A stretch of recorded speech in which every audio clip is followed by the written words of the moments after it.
Fitina. Tak veľmi pekne ďakujem všetkým ľuďom, ktorí za mňa hlasovali, veľmi si to cením a prajem všetko dobré a šťastné, veselé Vianoce a všetko dobré do nového roka.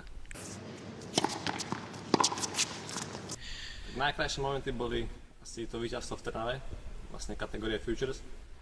To bolo také jedno z najväčších víťazstiev mojej kariére, vlastne prvý titul medzi mužmi. A boli tam aj akože celkom pekné výsledky, napríklad v finále v Slovinsku a potom nejaké semifinále, takže ja som spokojný s minuloročnou sezónou.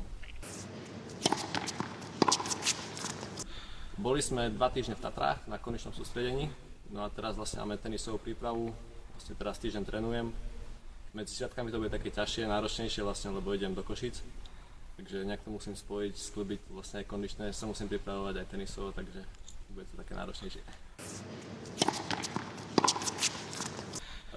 Plány a ciele, no tak určite venovať sa tým challengerovým turnajom. Ciele som si ešte nedával nejaké, umiestnenie ako rebríčkové, tak uvidíme, no možno to niekde v polovici sezóny nejak vyvinie sa.